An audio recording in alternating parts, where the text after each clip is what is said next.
Hey, everybody. Glad you're here with me tonight. Yet another stream. So, yeah, we'll do this. Let's have another late night conversation. Spoken of the American century. I say that the century on which we are entering can be and must be the century of the common man. A radical redistribution of economic power. I mean, we know that racism is a byproduct of capitalism. Everything would be all right if everything was put back in the hands of the people.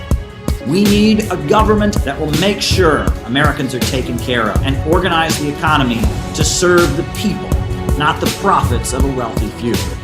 We now have the techniques and the resources to get rid of poverty. We got to start getting out there with the people. Get out of the movement and get to the masses. We need a government of action.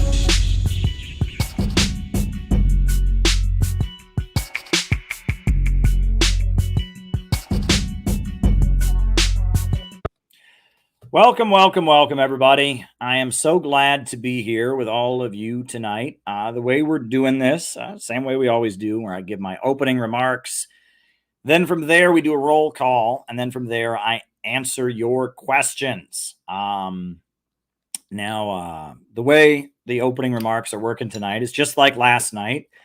I'm a little bit overwhelmed with everything that's happening. I did just go on Do Dissonance podcast earlier tonight. Had a great time. Great show. First time I've ever been on there. Good people. I've seen one of the hosts before on Jimmy Dore, and it was really, really great. I talked to them for a good hour and a half. I'm still, kind of in shock with everything that's happened with my Kamala Harris book and it blowing up so big and selling so many copies and everything that's going on. And so, and I did just do a long podcast, but I do want to be on here streaming. So the way we'll do this, opening remarks, roll call, and then I answer your questions after the roll call for the rest of the night.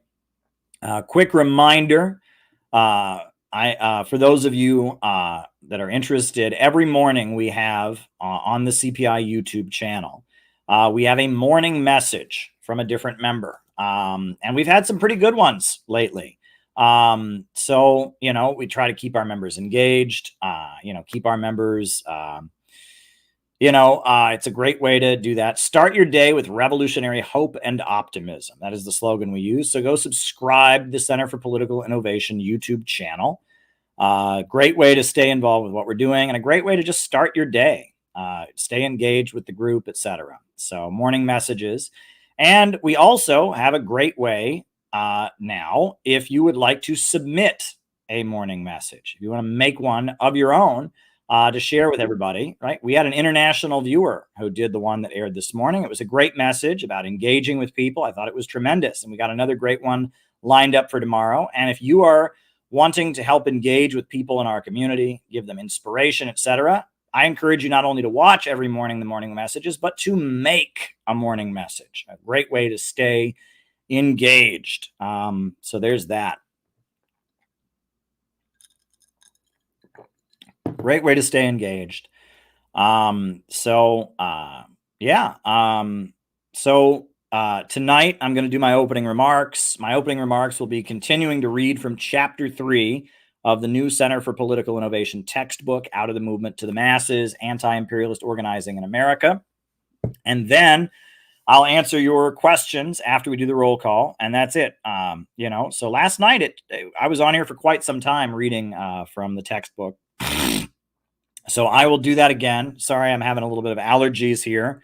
But yeah, I will finish reading chapter 3 of Out of the Movement to the Masses. Now, last night we read the first half of chapter 3, and this chapter is on the new communist movement of the 1970s. And I read the chapter last night. We talked about the civil rights movement and the new left. I talked about Students for a Democratic Society, talked about the Weatherman faction of SDS versus the Progressive Labor Party versus Revolutionary Youth Movement 2, talked about Wildcat Summer in Detroit and the workers in Detroit and the auto workers in the 70s, the Dodge Revolutionary Union movement and the League of Revolutionary Black Workers of Detroit. So now I'm going to start. This is on page 250 of the new textbook. And it's called A Lifestyle of Activism. And this is, this is from Out of the Movement to the Masses, our new Center for Political Innovation textbook. I hope you enjoy it. I hope you like it. Yeah. And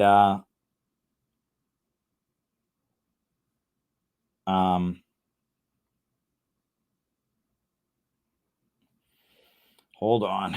I'm getting texted by everybody in the world, right? A lot is going on these days.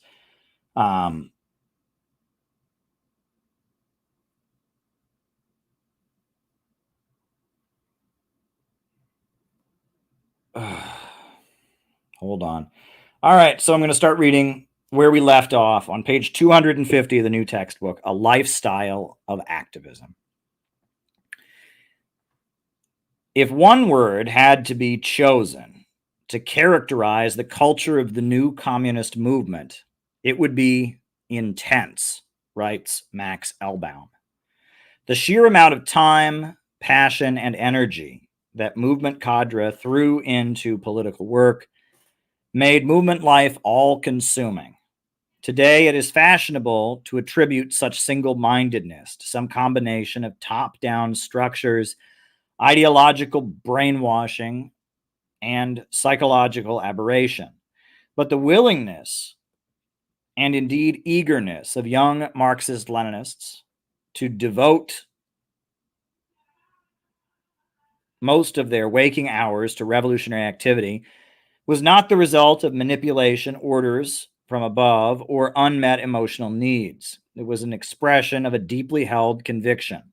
Even at the height of the late 60s radicalism, it was no casual, risk-free decision to declare oneself a communist.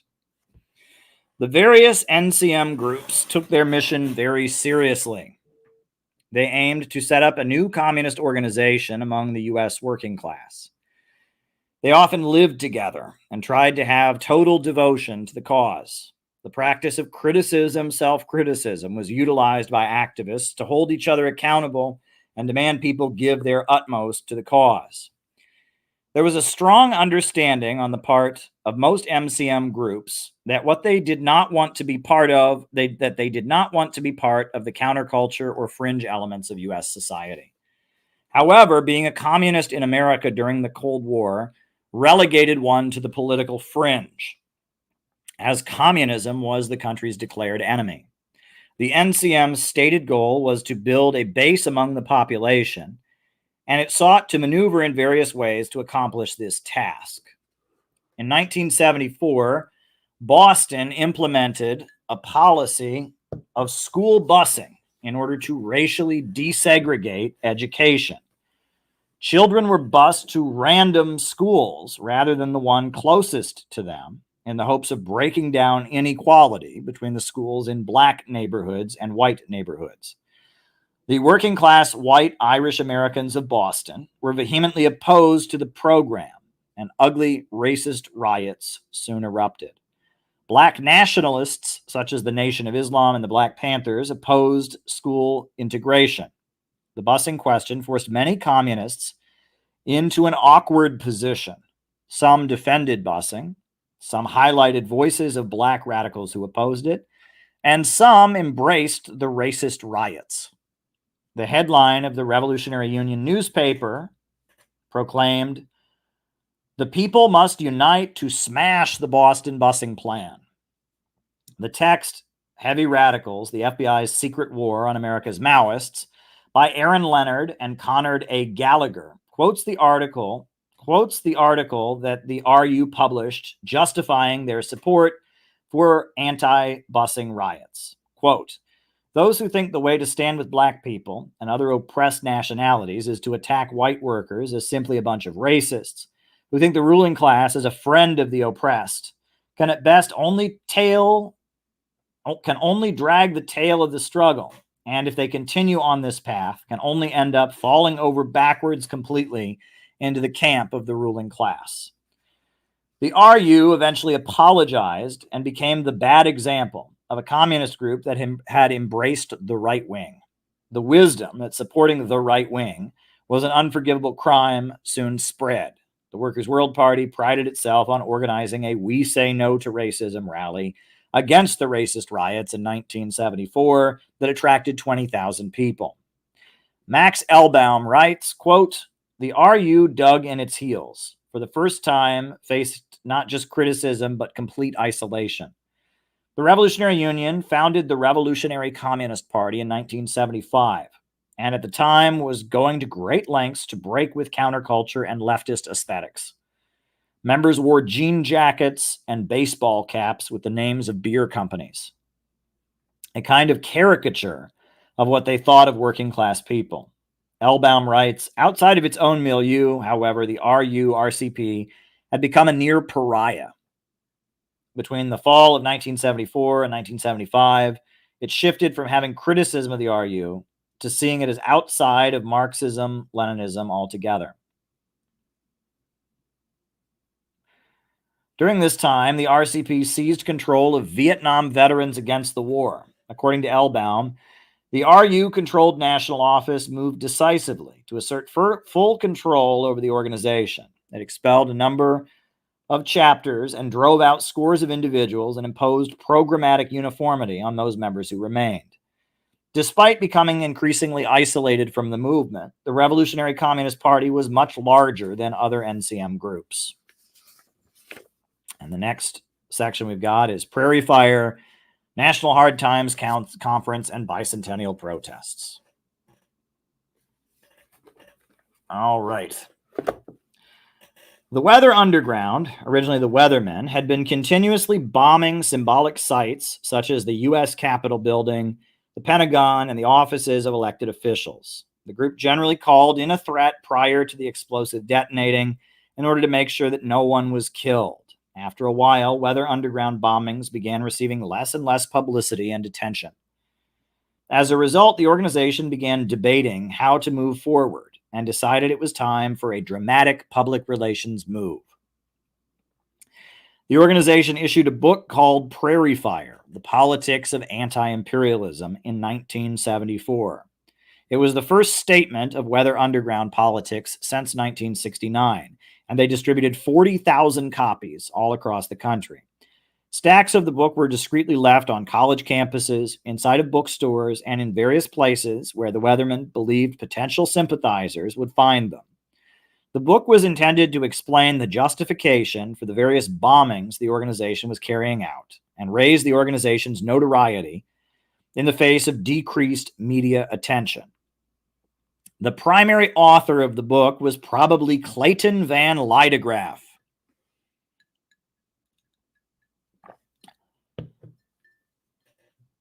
An older veteran of the Communist Party who had coordinated with U.S. support for the Chinese military during the Second World War and had deep intelligence connections. Litograph more or less moved into the position of being the Weathermen's underground ideological guru, despite being a kind of man of violence rather than a Marxist theoretician if one looks over his life story. Litograph had joined the Communist Party as a teenager during the strikes of the 1930s and joined the U.S. military during the Second World War, where he established close ties with the Chinese Red Army, arranging U.S. arms and supply shipments to help them fight Japan. Litograph returned to the U.S. and was an active member of the Communist Party, running for office, getting kicked out of his union, and otherwise making headlines as a communist activist in the Pacific Northwest region. Then, during the height of McCarthyism and the prosecution of communists, he disappeared. According to a biographical article on historylink.org, in 1955, Van Litograph's wife, Mary Ann, and her father were accused of being party members. She said in a related court proceeding that she was estranged from her husband, who had vanished 4 years before in 1951, and had no idea where he was. She filed for divorce in 1955. Van Litograph resurfaced in 1956. In February of that year, Nikita Khrushchev, premier of Soviet Russia, gave a secret speech to communist leaders in which he denounced his predecessor, Joseph Stalin. Van Litograph didn't approve of Khrushchev's renunciation of Uncle Joe, and his CPUSA career came to an end. It is still unclear whether he left the party or was expelled for following the Stalinist line. It appears that during his years of disappearance, Litograph had once again been in Asia, and this came up when he was called before the House Un-American Activities Committee in 1956. A committee lawyer and this is quoting from the article, a committee lawyer accused him of being a trained killer who oversaw a killer and saboteur who had been part of a peasant guerrilla uprising in the Philippines right after World War II. He demanded to know if Van Litograph had ever killed anyone using a garrote, a thin wire used to strangle silently, and came right out and accused him of murder. Van Litograph, a short, stocky man in a dark suit, gazed up at the ceiling with an amused expression and refused to answer questions, invoking the Fifth Amendment, although he did testify to having joined the Communist Party in 1933. He told reporters in the hall afterwards that the accusations were pure poppycock and that he'd never been to the Philippines. Regardless, Litograph floated around anti-revisionist and pro-Beijing circles throughout the 1960s.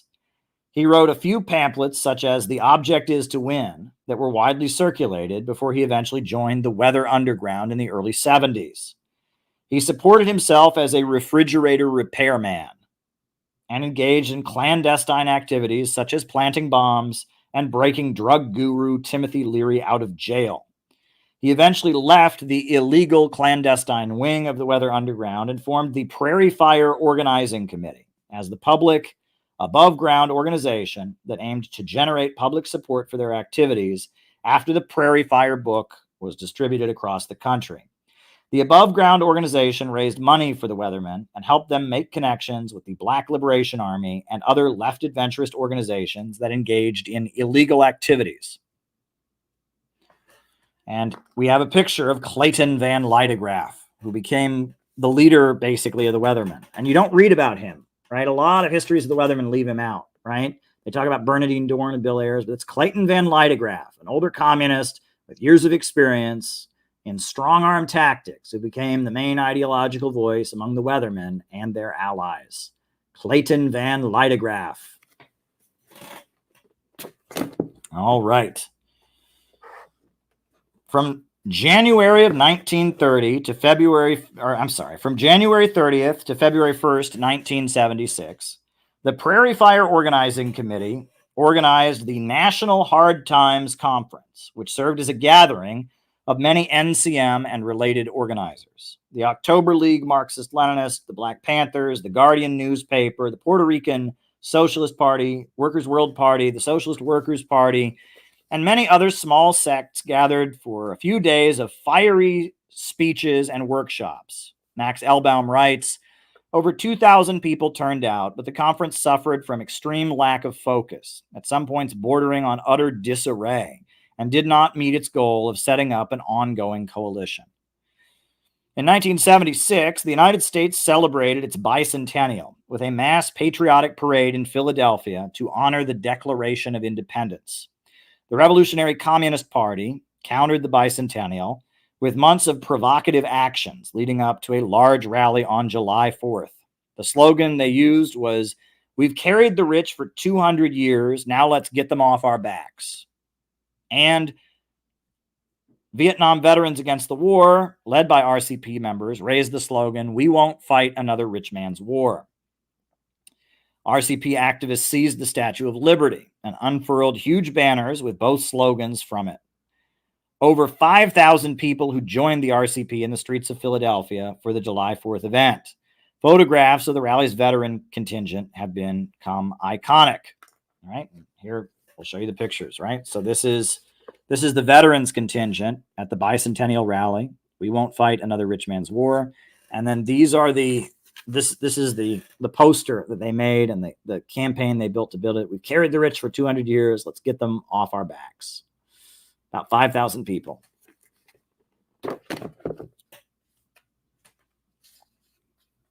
The various organizations that had attended the National Hard Times Conference convened a much larger rally called Bicentennial Without Colonies that focused on independence for Puerto Rico and highlighted the Black Panthers. The largest presence among the crowd came from the Puerto Rican Socialist Party a Marxist-Leninist organization that advocated the independence of Puerto Rico and denounced U.S. imperialism. The PSP was at the height of its influence in Puerto Rico among North American Puerto Rican diaspora, modeling itself on the Black Panthers. Native Americans aligned with the American Indian movement bussed in from various reservations. The contingent of Black Panthers led a march chanting "Black power to Black people, Puerto Rican power to Puerto Rican power to Puerto Rican people, red power to red people, pick up the gun, pick up the gun." The two rallies were both led by pro-Beijing communists, but they had a distinctly opposite focus. The RCP's "We've carried the rich for 200 years, now let's get them off our backs" rally focused on economics and class struggle. Very much wanted to break out of the movement and build their own organization.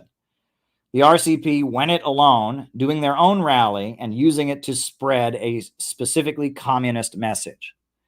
The Bicentennial without Colonies focused on race and viewing the USA as an illegitimate settler colonial state. The larger rally's message was not very clear, but it was very much the movement gathering different minority groups led by the Prairie Fire Organizing Committee and the Puerto Rican Socialist Party, but also including Trotskyites, a wide range of NCM factions, anarchists, pacifists, and the bulk of the standard left, denouncing the USA as a racist country on its 200th anniversary. It's worth noting that both rallies happened on the same day, July 4th, 1976, in different parts of the city.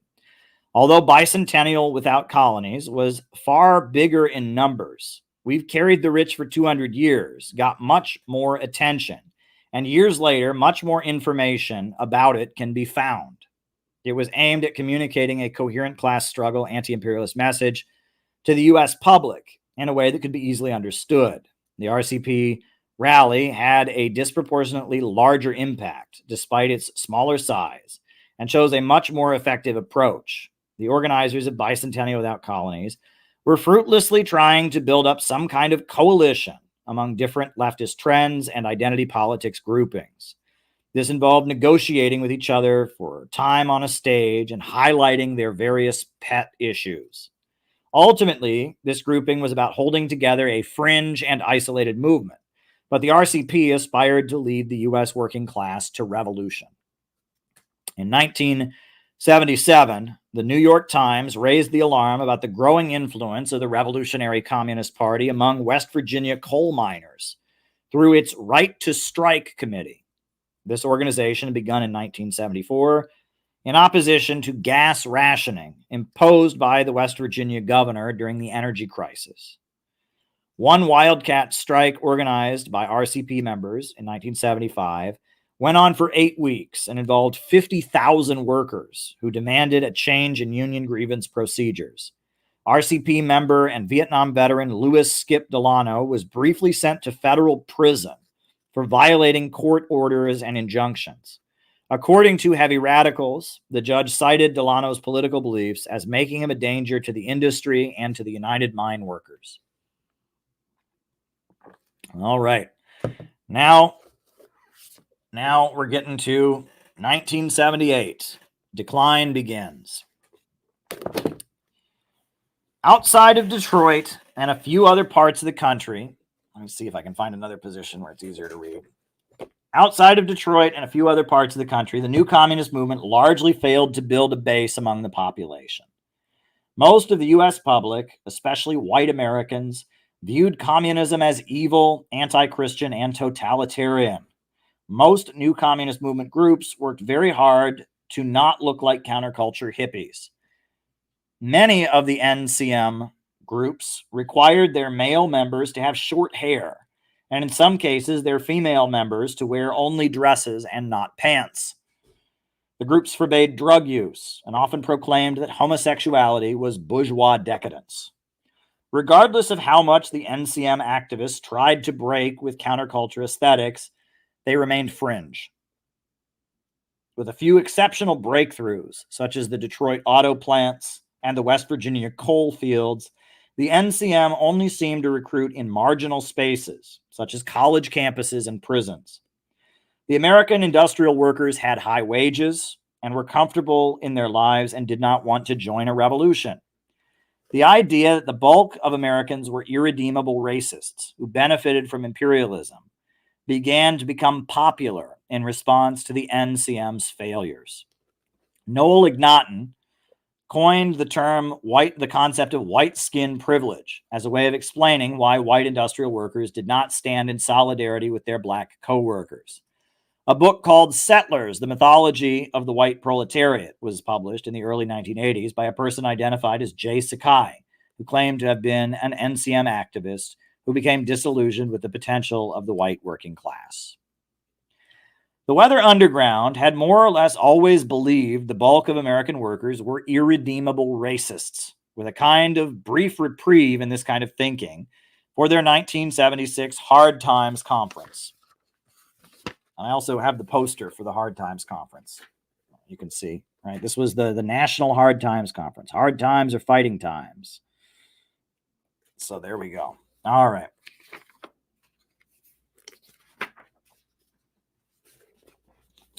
In 1977, Clayton Van Litograph went head-to-head with other leaders of the Weather Underground as the group came to terms with its irrelevance as an illegal organization that set off occasional bombs.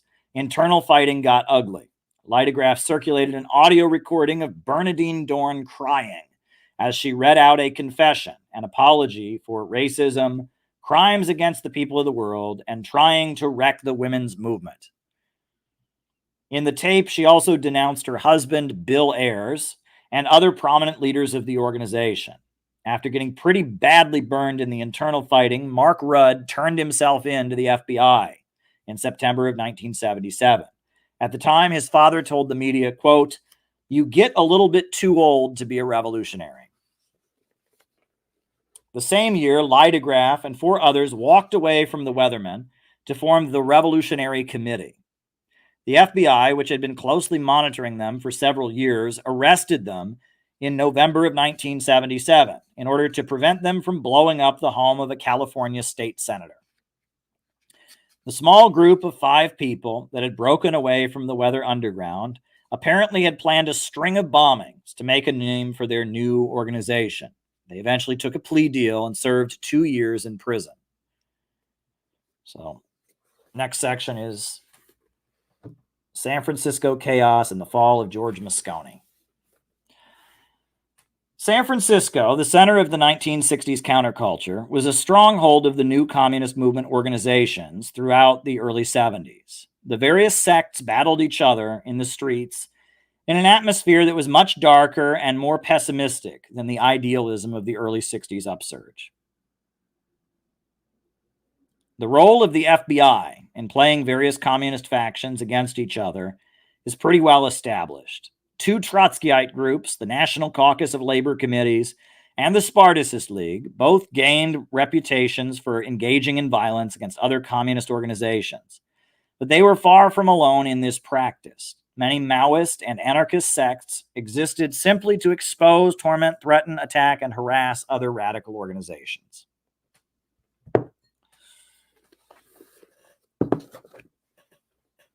Ramparts, the magazine, suddenly disappeared without warning in 1975. The publication had been a staple of communist and radical politics, not just regionally, but nationally.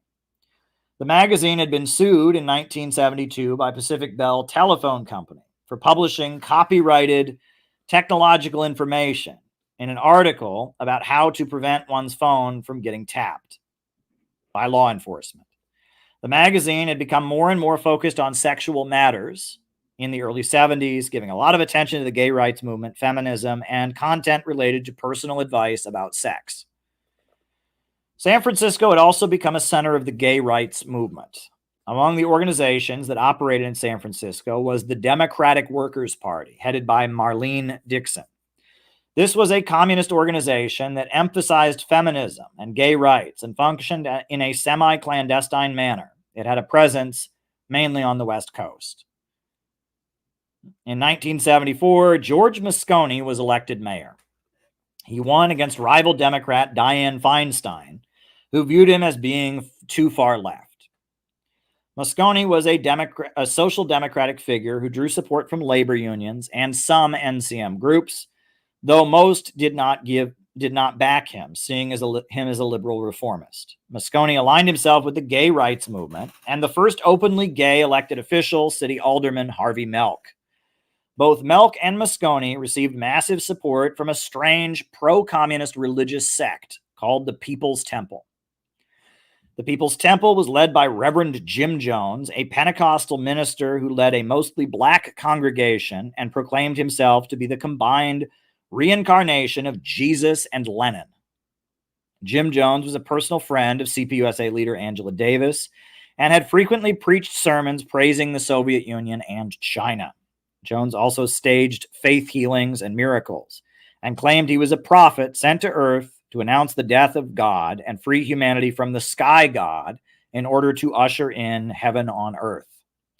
Moscone appointed Reverend Jones to be the head of the city's housing board.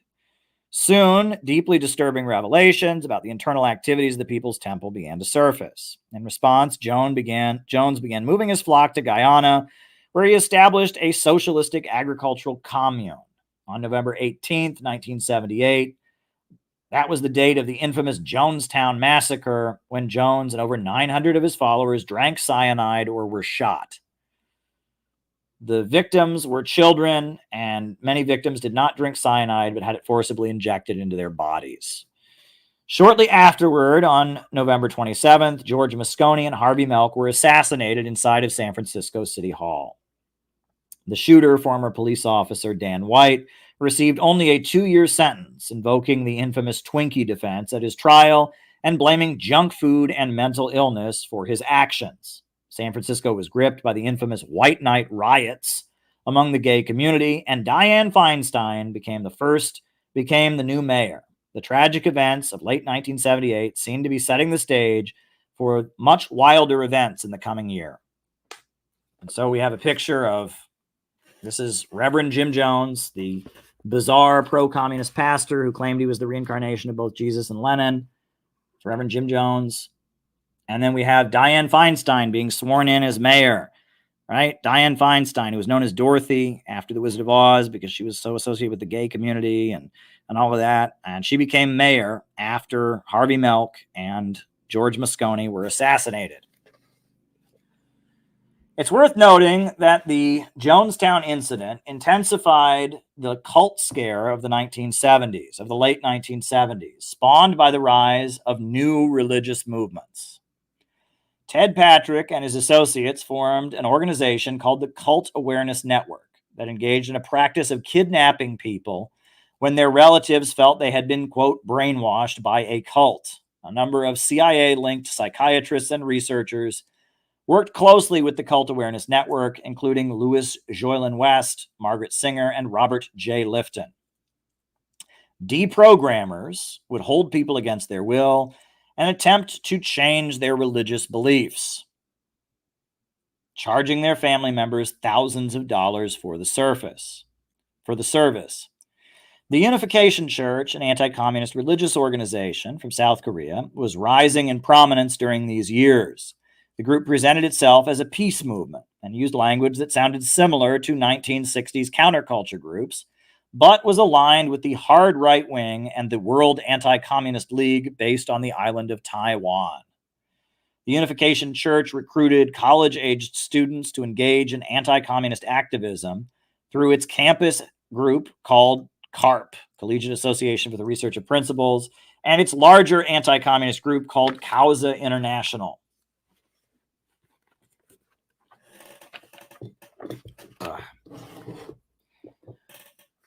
The Carter administration launched a series of investigations into the organization as being an alleged front for South Korean intelligence as part of Koreagate. None of these charges could be proven. The group's leader, Reverend Sun Young Moon, was eventually imprisoned for tax violations, with many speaking up against his prosecution, including the ACLU, Ramsey Clark, and Minister Louis Farrakhan. The primary targets of the Cult Awareness Network were religious groups, but communists were not spared. It was not uncommon during the late 1970s and early 80s for a college-aged student to become a communist and for their parents to hire kidnappers to forcibly abduct them and browbeat them into renouncing Marxist politics. Some communist groups, such as the Democratic Workers' Party and the Revolutionary Communist Party, seem to have been more singled out for harassment by the anti-cult movement than others. Eventually, Ted Patrick went to prison, and the Cult Awareness Network was sued out of existence for violating the religious freedom of many legal adults that it had kidnapped. Steve Hassan, one of the primary leaders of the Cult Awareness Network, who used his brief involvement with the Unification Church as the basis of his expertise on cults, remains widely promoted in U.S. media.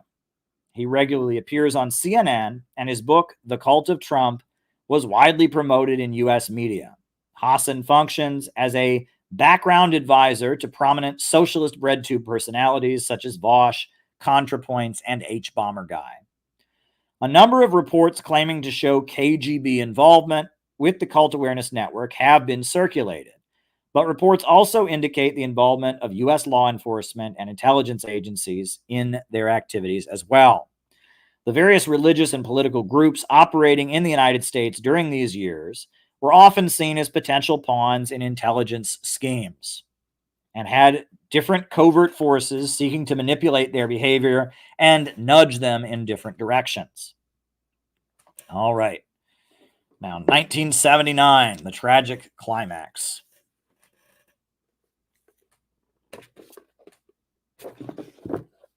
The economic downturn of 1978 had many NCM activists convinced that their decade of unsuccessful work in the factories would soon pay off.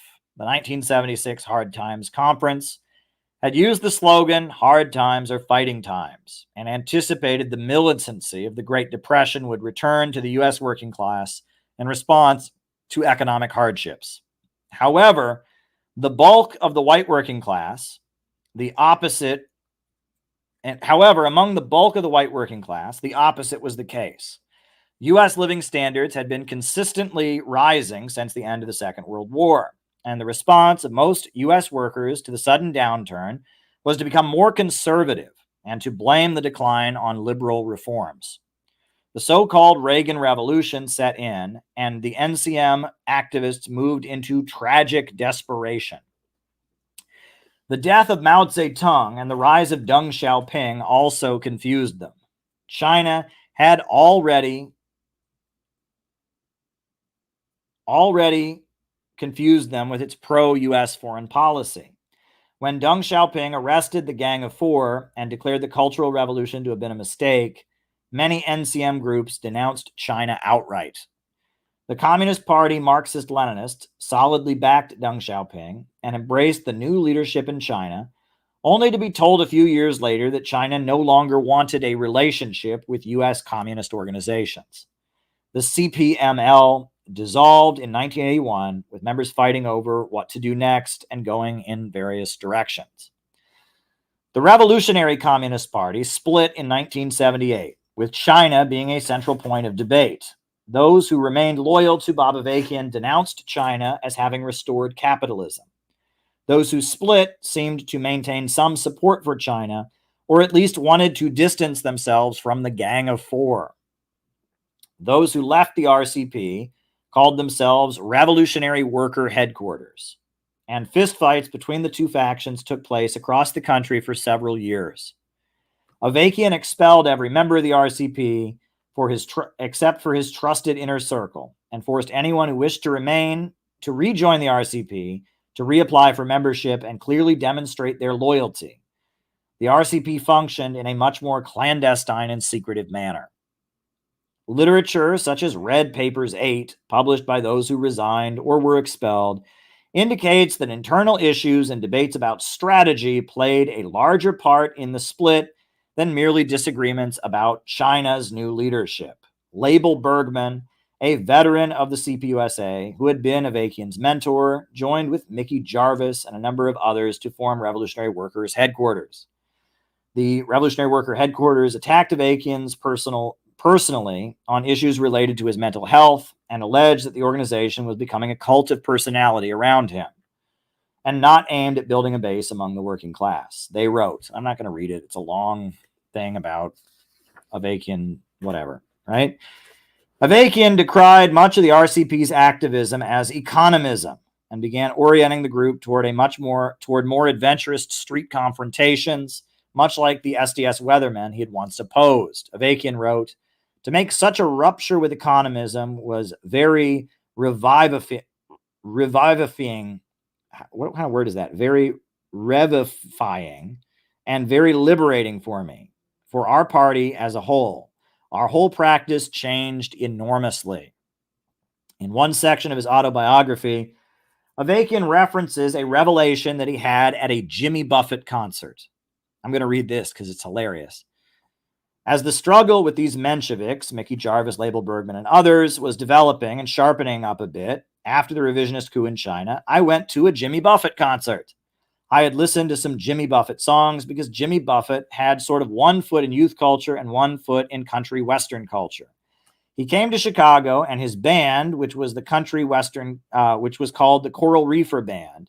And of course, reefer was a play on words. On the one hand, it referred to the Caribbean influence in his music, but then it was also reefer.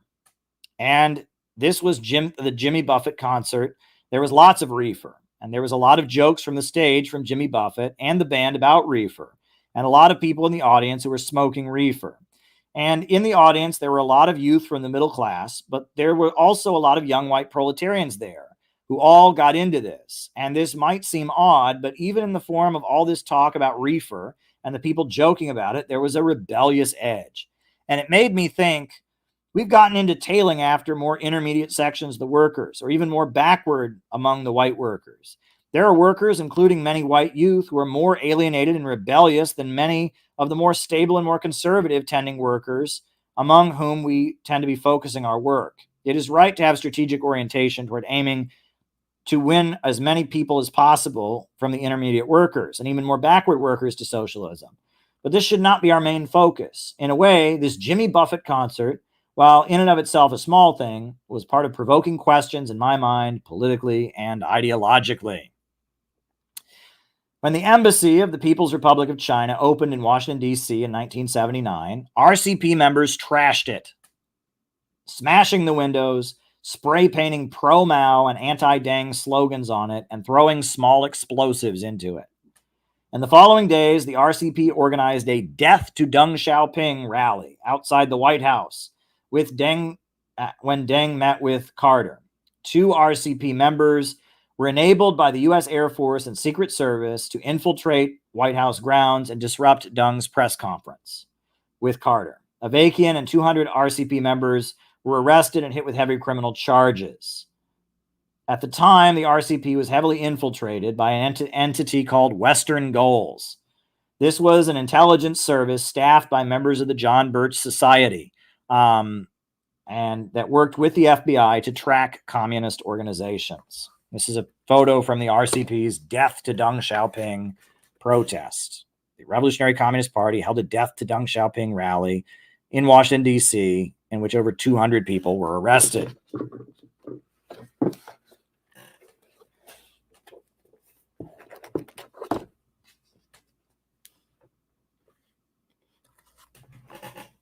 The FBI and the John Birch Society opposed normalizing relations with China, seeing China as a communist-led country which they blamed for the global heroin trade. The RCP, it appears, was being used by the deep state elements to work against Carter and the formal establishment of U.S.-China relations. Around the same time, the RCP published a fake issue of the October League's newspaper, The Call, in which they baited the group for its pro-Beijing stance, as well as its support for gay rights. The Los Angeles Times also misquoted Avakian as threatening the life of Jimmy Carter, leading to a lengthy Secret Service investigation into the RCP and its activities. When the U.S. Embassy in Tehran was seized, the RCP positioned itself as taking the pro-Khomeini stance. RCP members went to mass right-wing rallies condemning Iran and provoked right-wing crowds to attack them. Many RCP members were injured or arrested during these provocative actions. In early 1980, the RCP launched a campaign for a general strike on May 1st, dubbed May Day 1980. From January to May of 1980, RCP members from across the country got into scuffles with the police and random working class people, with hundreds of arrests taking place. RCP member Damian Garcia ripped down the U.S. flag at the Alamo in Texas and replaced it with a communist red flag. He was murdered in Los Angeles several days later. The dead body of another RCP activist in New York City was found at the bottom of an elevator shaft. On May 1st, 1980, RCP activists Steve Yip and Glenn Gann poured red paint on the U.S. and Soviet ambassadors at the United Nations and shouted, "Down with U.S.-Soviet war moves." They were both sent to prison for several years for attacking a foreign diplomat. Avakian eventually relocated to Paris in 1982 and applied for political exile status. The French government denied him official status as a political exile, but allowed him to remain in the country under undisclosed terms. He led the RCP from France and did not return to the U.S. until 2003. November 3rd, 1979, members of the Communist Workers' Party in North Carolina held a Death to the Klan rally. Prior to that day, they had sent the KKK a threatening letter challenging them to, quote, show their faces. The KKK responded by coming to the rally in Greensboro and shooting and killing 5 people. The events have been known as the Greensboro Massacre. The Klansmen were acquitted in court. Among their caravan were multiple FBI informants and an undercover agent of the Bureau of Alcohol, Firearms, and Tobacco. The Communist Workers' Party held a very provocative protest against the Democratic National Convention in New York City when Jimmy Carter refused to bring federal charges against the Klansmen who murdered their comrades. CWP members broke into restaurants where prominent Democrats were eating near the convention, shouting, "Carter, Kennedy, you can't hide. We know you're on the Klan side." They also disrupted Carter's acceptance speech. According to the New York Times, a few minutes into the president's speech, a sharp staccato burst like that of firecrackers, and it was heard in the area off to the president's right. Security men dashed to the area. It appeared they seized a woman who had apparently set off a string of firecrackers. Mr. Carter seemed to not hear the noise, and amid applause for his address, as the firecrackers exploded, another woman in the balcony began screaming and shouting. She was later identified as Dale Sampson, the widow of William Sampson, who was killed in Greensboro, North Carolina, last December 3rd in a march led by the Communist Workers' Party. Fraser Glenn Miller, one of the Klansmen who participated in the caravan in Greensboro, North Carolina, eventually shot up a Jewish community center in Overland Park, Kansas, decades later in April of 2014, killing 3 people. At his trial, it was revealed that Miller had spent most of his life living under the protection of the FBI and the Federal Witness Protection Program. The remaining leaders of the Weather Underground, Bernadine Dorn and Bill Ayers, formally surrendered in 1980. Most of the charges were dropped by the U.S. Department of Justice due to extreme misconduct from the FBI in investigating them. Bernadine Dorn eventually went to prison for 7 months for contempt when she refused to testify against other members before a grand jury. The members of the Weather Underground who refused to surrender with the rest of the group called themselves the May 19th Communist Organization. They conducted a series of bombings, prison breaks, and armed robberies throughout the early 80s, often coordinating with the Black Liberation Army. By 1985, almost all the organization's members had been arrested or imprisoned. So we have here a photograph of the new this is Reverend Nelson Johnson speaking up with photos of the victims of the Greensboro Massacre. And we have Bernadine Dorn and Bill Ayers turning themselves in 1980. So there we go. Now, the next section is called The Great Retreat. The early 80s marked a significant moment in the history of American communism that can rightly be called the Great Retreat.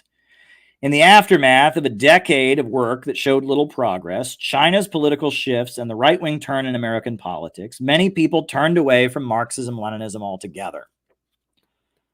And those who remained communists abandoned approaching the broad masses of people.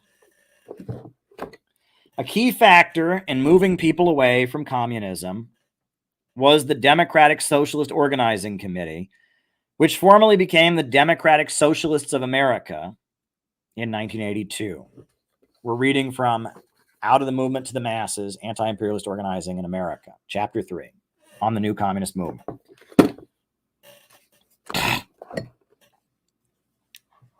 The fact that many NCM organizations began to dissolve in the late 70s and early 80s created an opening for Michael Harrington, one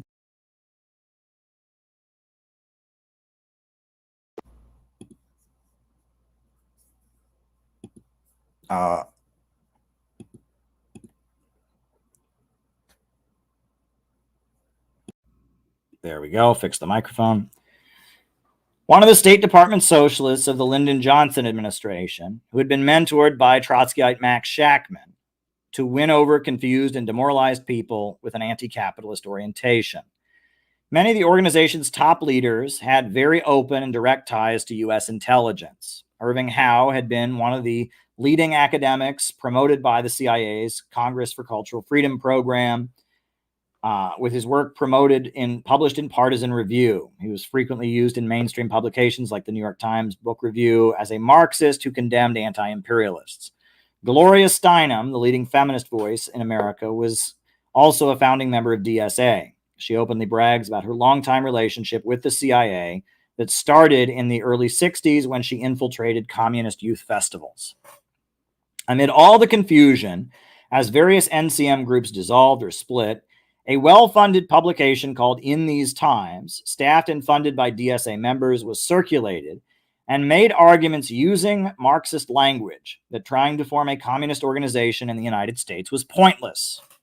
Elbaum explains, DSA began with more than 30 chapters that had at least a small activist core, and the organization was able to maintain a presence in several grassroots movements as well as participate in the post-1980 ferment within the progressive wing of the Democratic Party.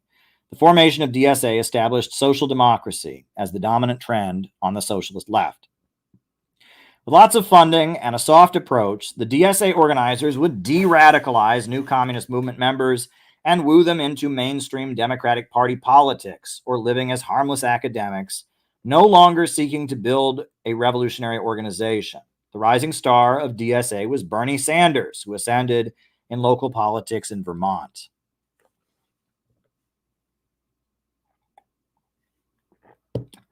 Many NCM radicals had already turned against the Soviet Union and the various anti-imperialist movements aligned with it because of China's denunciation of, quote, Soviet social imperialism. Getting these activists to go a bit further and denounce Marxism-Leninism altogether in favor of some kind of egalitarian vision of democratic socialism was not very difficult, especially as the global communist movement was in decline. Doug Fraser of the United Auto Workers began holding conferences under the name of an organization called the Progressive Alliance, funded with UAW money. And the forces that launched DSA had been cooperating with him for some time. After Reagan infamously invoked the Taft-Hartley anti-labor law to break the PATCO strike of air traffic controllers in August of 1981, the AFL-CIO saw a threat and called a national demonstration of labor unions called Solidarity Day on September 19th. The rally involved 400,000 labor union members, but Max Elbaum notes that communist influence on the day's events was minimal. The remnants of the party-building movement, along with the rest of the left, exerted no influence on the actions or demands or strategy. Left participation was essentially limited to helping bring co-workers to the action and the distribution of literature to those who attended. Harold Washington's campaign for mayor of Chicago in 1983 and Jesse Jackson's campaign for president in 1984 attracted many communists and former communists. And this got them closer to Harrington and his associates who argued for electoral politics and building a socialist faction of the Democratic Party was the way forward. Jesse Jackson included Amiri Baraka and his allies in the League of Revolutionary Struggle, Marxist-Leninist, in the Rainbow Push coalition he created for his campaign that focused on Black community issues. Many other NCM organizations went into Jesse Jackson's campaign in 1984 as their membership and influence was dwindling. Through the Jackson campaign, many NCM activists shed their communist politics and either joined DSA or just became regular Democrats. The Communist Workers' Party politically shifted in different directions during the early 1980s. The group developed a close tie to the Workers' World Party, with Sam Marcy and Jerry Tung becoming close friends. The two organizations co-sponsored the People's Anti-War Mobilization protest in 1981. Jerry Tung published a book called The Socialist Road the same year, basically articulating a worldview similar to Marcy's global class war theory. The book said both the USSR and China were socialist, but led by a, quote, revisionist bureaucracy. However, the Communist Workers' Party and the Workers' World Party sharply differed on the issue of gay rights. The CWP felt that homosexuality is a, quote, a form of social sickness, a form of social perversion. It is a form of bourgeois ideology which appeals especially to petty bourgeois because of its appearance as sexual freedom. Workers' World Party was increasingly identified with the gay rights movement. In addition to that, Workers' World Party did not regulate the sex lives of members. And when Jerry Tung became aware of Workers' World Party members having extramarital affairs with members of his organization, he was horrified. When Marcy clarified he had no intention of regulating the sexual behavior of consenting adults within his organization, talk of merging and the formal alliance between the two organizations came to an end. For a time, CWP members frequently got arrested for getting into scuffles with white supremacists. Before changing its name to the New Democratic Movement, the CWP denounced Noam Chomsky as being anti-Semitic and began working with liberal Zionists and other critics of Israel. The Communist Workers' Party became increasingly conservative, mandating that its women not wear pants and that every member join a church and begin teaching Sunday school classes. The Communist Workers' Party endorsed Jesse Jackson in 1984, and the following year formally stopped being a communist organization and became the New Democratic Movement, a social democratic community activist group. The New Democratic Movement lasted only a few years before its members went their separate ways with individual local projects.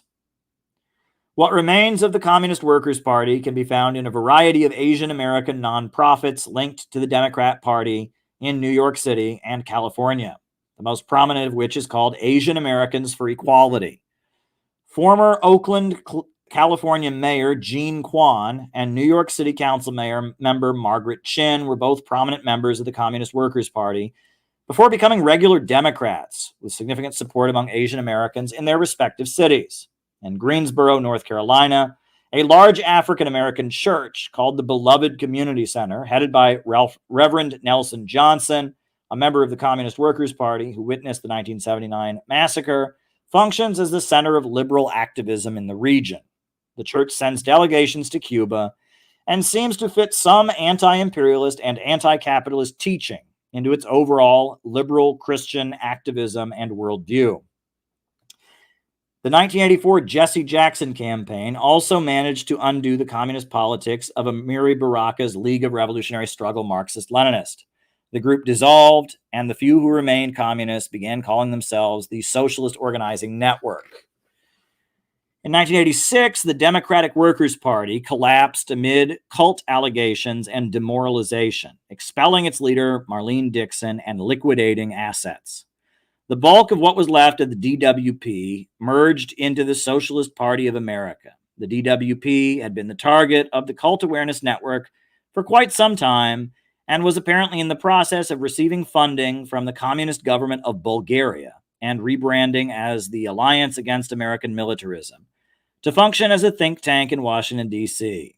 The sudden breakup of the group was likely the work of U.S. intelligence agencies who detected its new international ties and coordinated with Steve Hassan's anti-cult deprogrammer networks.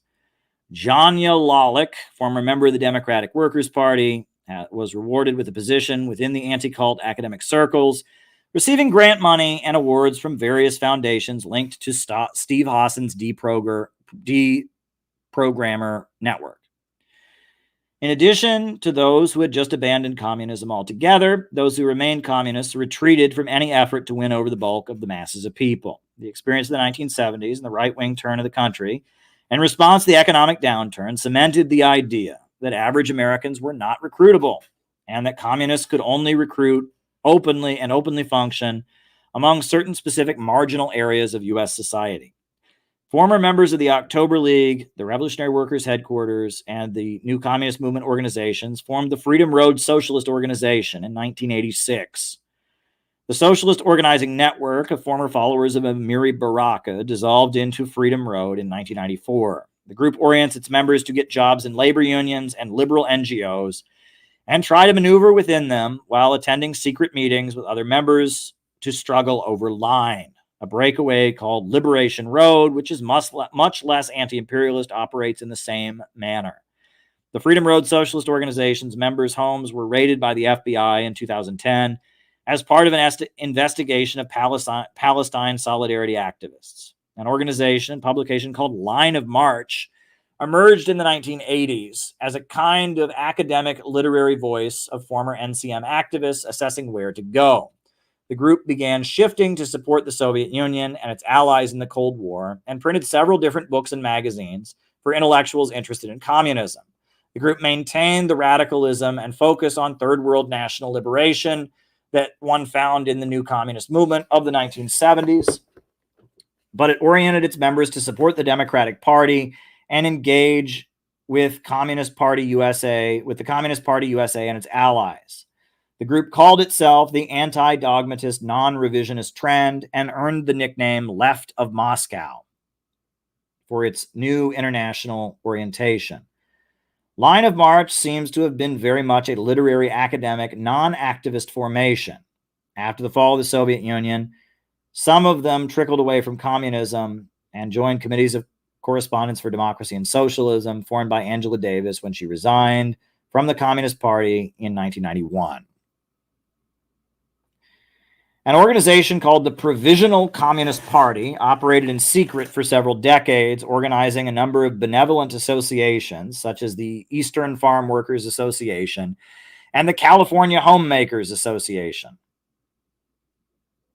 all unified under the name National Labor Federation, or NATLFed. The group developed methods of fundraising and providing services to low-income workers while recruiting college-aged radicals to be full-time organizers.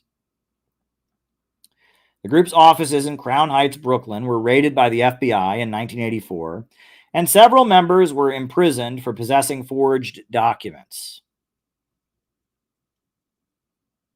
The offices were raided again by the New York City Police Department in 1996, and a cache of illegal weapons were discovered. The group has faced a slew of cult allegations, and what's left of it operates in several parts of the country as small nonprofits providing services to low-income workers. Members are forbidden from openly talking about communism, and the group continues to be stalked by Steve Hassan's anti-cult networks.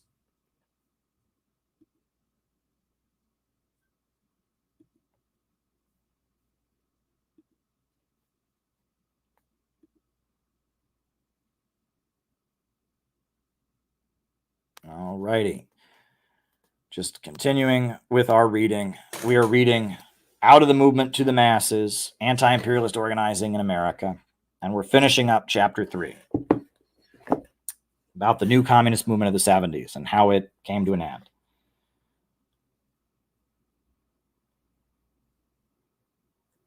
In the early 1980s, the Revolutionary Communist Party announced that only the lumpenproletariat had revolutionary potential and that most U.S. workers were, quote, bourgeoisified. The RCP focused very much on building a culture of appreciation for its chairman in exile, Bob Avakian, and was known for burning the U.S. flag at protests, eventually getting this act of protest legalized by the Supreme Court in a 1989 ruling. The RCP agitated around police brutality and maintained a visible presence around Black nationalists and Black activist circles in general, despite its members being overwhelmingly white.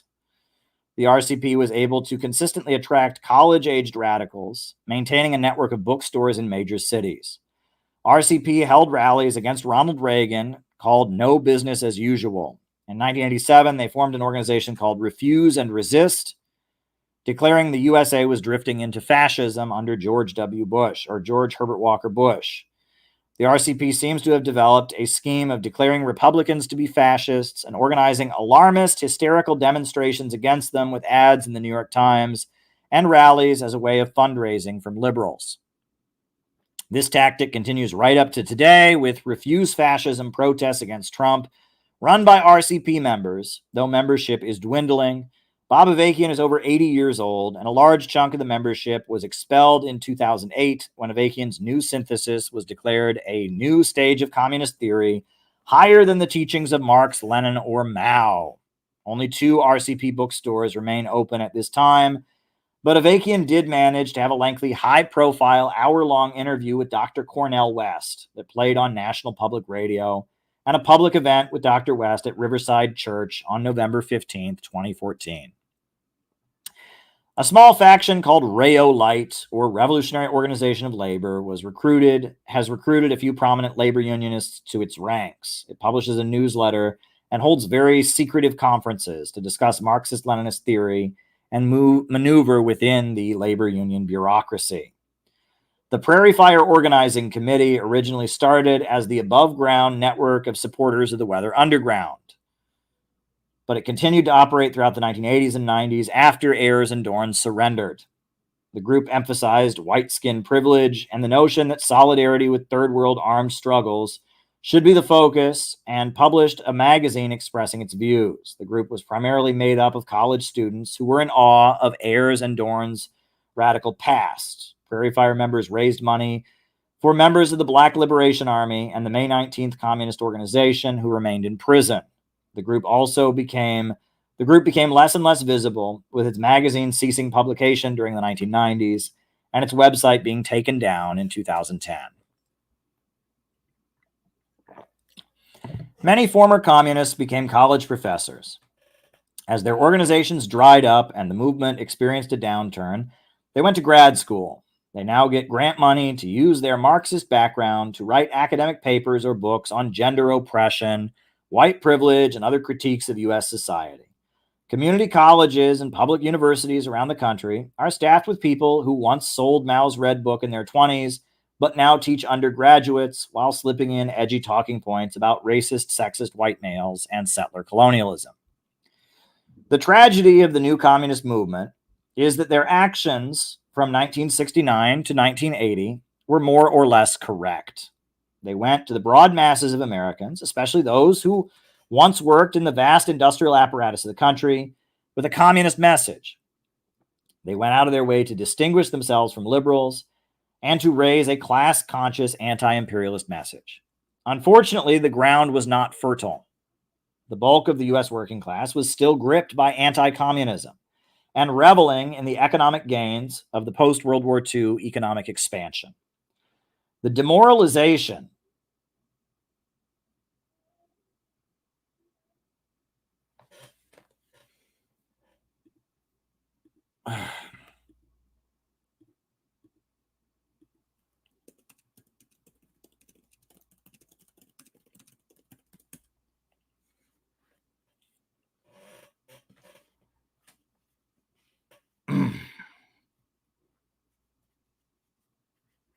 I'm sorry, lost my place there.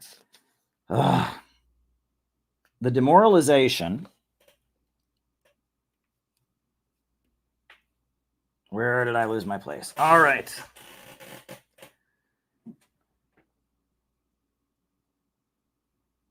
Unfortunately, the ground was not fertile.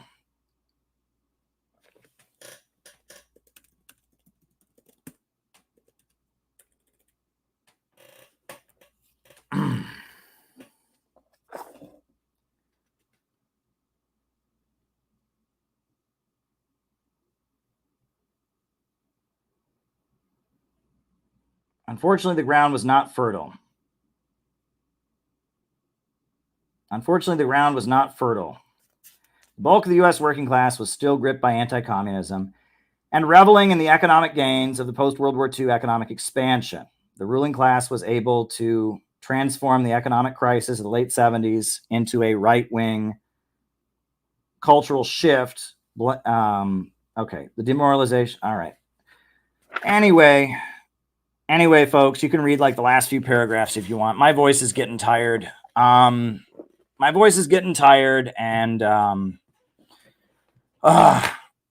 it's one of those days. A lot is going on. Oh, I should finish it, shouldn't I, Gabby? Yes, I should. I should finish it. You know what, Gabby, you marked the paragraph. I should finish it. I've got only a few paragraphs to go. I should finish it. Thank you for inspiring me, Gabby. Lots going on. All right. Unfortunately, the ground was not fertile. The bulk of the U.S. working class was still gripped by anti-communism and reveling in the economic gains of the post-World War II economic expansion. The ruling class was able to transform the economic crisis of the late 70s into a right-wing shift by blaming the cultural changes and demoralization that followed the 1960s upsurge. The demoralization following a decade of limited successes and big defeats led many to move away from communism entirely, and those who remained communists to retreat from mass work and view the masses with contempt. Trauma plays an important role in the weakened state of affairs among communist organizations in the United States at this time. Decades of rejection from white workers and violence inflicted on them by Reagan Republicans has even the most radical sounding anti-imperialists clinging to the Democratic Party as their protector and screaming that Trump, who would back and all who would back him are fascists. The idea that the bulk of the white working class are irredeemable racists, that Christianity is inherently right-wing and fascist, and that it is necessary to align with the Democrats against conservatives has been cemented into the minds of the leaders of various communist groups that remain through years of painful experiences. The groups that continue to function, some rooted in the NCM, others with different roots, do not engage in mass outreach to the bulk of the population. Organizations work to maneuver within the labor bureaucracy, liberal NGOs, on college campuses, or black radical spaces. They are often shrouded in very deep paranoia and delusional understanding of the political system. In addition, the organizations have become accustomed to not seeing growth or success and continue to operate in a routine way, growing smaller and more irrelevant each year. Youth in their late teens who become interested in communism join one of these groups, and after a year or two, realize they have no plan for expanding and no interest in breaking out of their routine. They then quit and move on with their lives, and among many Americans, joining a communist group is viewed as a kind of phase people go through in their 20s before moving on.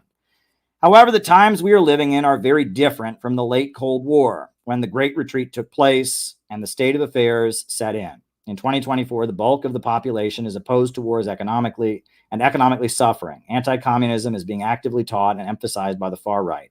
Because the Cold War is fading from American memory, the U.S. public is suffering in an economy that has deteriorated, and racial integration has expanded to the point that the kind of tribalist right-wing backlash of decades before is much harder to foment. The interest in socialism and communism is widespread among millions of Americans, and the economic successes of China and other anti-imperialist countries are quite hard to conceal. The problem is that the various communist organizations remain led by people who learned, quote, that winning over the bulk of the population is impossible and continue to operate on the assumption that they will always be marginal. Furthermore, the remaining communist sects all more or less hold on to a political understanding from the 1970s and 80s, not offering any solid analysis of Bolivarian socialism, contemporary China, the current economic crisis, or other issues that need to be addressed. In light of these new circumstances, the urgent necessity is for mass work aimed at the bulk of the population to commence once again, and the Center for Political Innovation aims to serve this purpose. There we go. That is the end of Chapter 3 of Out of the Movement to the Masses, Anti-Imperialist Organizing in America. All righty. So now we can do our roll call. And then after that, we've got one super chat. So if any of y'all have more super chat questions, I can answer them after the roll call. So, all right, names and locations, names and locations. Who is with us tonight? Names and locations, names and locations. Who is with us? Who is with us? Who is with us? Names and locations, names and locations. Who's with us tonight? Bendigo, David Fox, Australia. Jenny in Cincinnati. Welcome, welcome, welcome. Patrick in Maine. Joseph Johnson in Chicago. Stephen Ann in Ringgold, Georgia. Crush Satan. The Seasoned Noob in China. Alan Rice in South Korea. Wisconsin. Hugo in the Netherlands. David Rennie in Hamilton, Ontario. Zafar from Trinidad. Rice from Adelaide, Australia. Utica, Mark Jones. Kieran from London. Anthony from Detroit. Adam from Las Vegas. Mariah in North Carolina.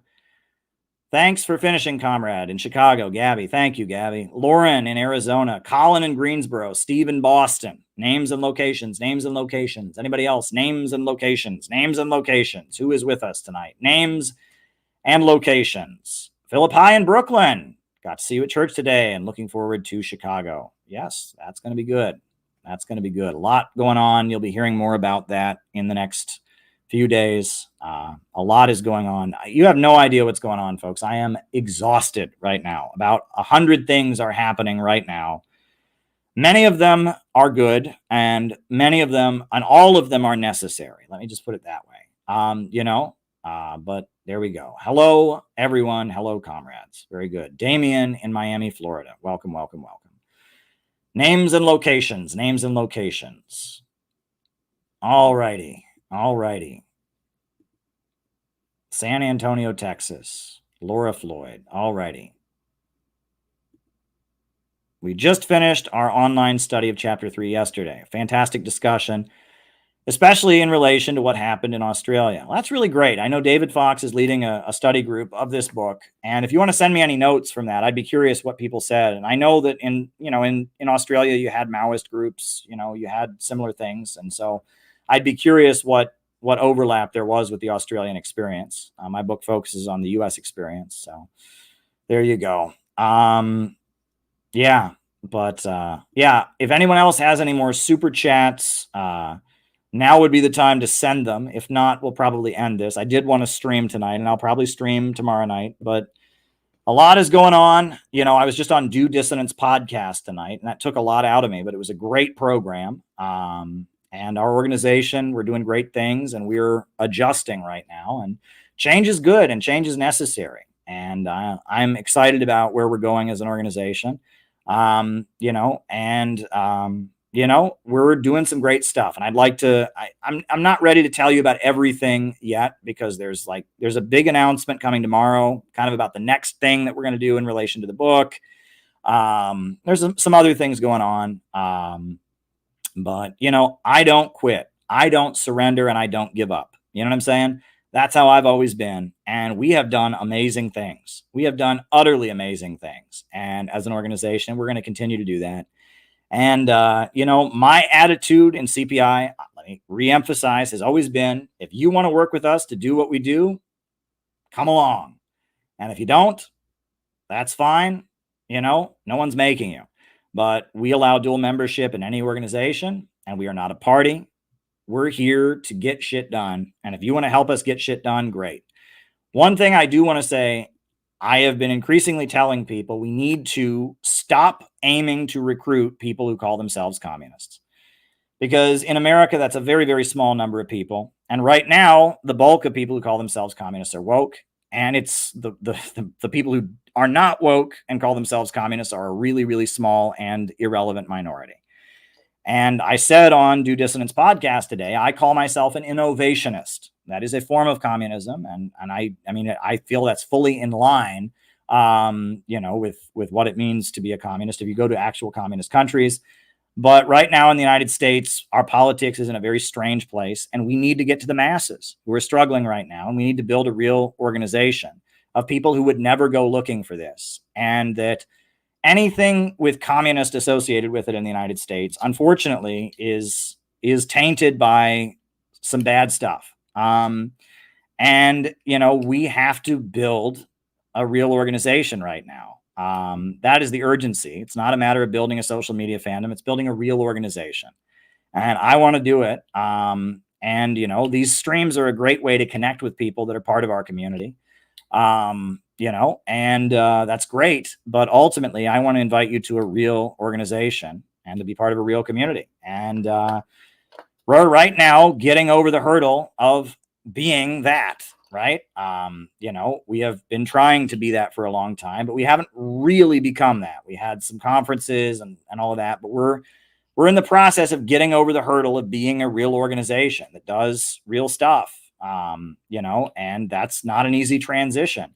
But yes, I couldn't agree, Gabby. I am sick of these commie circles because they are just toxic and they're very online and they're very competitive and they're very, you know, and look, I mean, change is coming. Change is coming. And I've been in this a long time. Peter Coffin's been in this a long time. And I have been through many adjustments and many corrections. And right now, honestly, we're marching ahead and we're doing great things. I have sold I have sold over 1,000 copies of the Kamala Harris book in the last week. You know, I've got big plans for the year of, you know, 2024 and 2025. And, you know, transition and change is coming. So, you know, I'm optimistic, but I have never had the attitude, you know, that we're, on the one hand, I've always said you can be a member of any organization and all of that. But on the other hand, you know, I have never said this group is for everybody. I've never said that. You know, and look, I mean, one thing that happens is that when we change, people leave, and that happens. And it's happened before, and it'll happen again. But I know where this organization needs to go, and the bulk of the membership knows where this organization needs to go and what we need to do. And we have to get over the outreach hurdle. We have to become a mass organization, and we have to get over lurking in communist spaces. We need to not be part of this little tiny fringe of Americans who call themselves communists. We need to become a real organization that's recruiting real people and teaching them real ideology. And that's a big hurdle to get over. And it's not easy and it's scary. But we have to get over that hurdle, right? We have to get over that hurdle. And I've made a conscious effort to stop paying attention to certain people who have really let me down. And I encourage you to do the same. And we have to get over this hurdle. And, you know, right now we're consolidating, so to speak, because in order to really grow, right, you have to have everybody with you, right? And if people aren't with you, they're not going to be helpful when you grow. And so it's, you know, this is a period of consolidation as an organization. And I think, you know, I expect that we will come out of this much stronger and much more solid as a group. But, you know, we're shedding people, and that's okay, right? That's fine. And it needs to happen, right? And, you know, there are big changes. If we don't change the way we operate as CPI, there's no reason for us to exist, right? If we don't put into practice actually doing outreach to the masses of people, if we don't actually start recruiting people who would never go looking for this, there's no reason for us to exist as an organization, right? We might as well just, join one of the irrelevant parties or try to become an internet fandom, right? The whole purpose of our organization is to bring this message to the bulk of the population. And that's not easy, and that's risky, and it's dangerous, and it's uncomfortable, and that's what we're going to do. And that's why CPI exists. And it's a rough transition, and, you know, crazy things happen, but I don't give up. I am 36 years old. I've been doing this my entire adult life. This is how I know how to exist, and I'm not going to give up. So yeah, we just got to get over this hurdle. And yes, we don't want to be an online group, right? We don't want to be an online group because the internet is rigged, number one. And number two, the internet doesn't really matter, right? We want to actually change the lives of Americans. We want to provide people with a community to be part of. We want to teach people an ideology they can believe in. And in order to do that, we have to get over a very big hurdle right now. We have to learn to do things that we've never done before. We have to stop caring about certain people that we've unfortunately spent way too long caring about.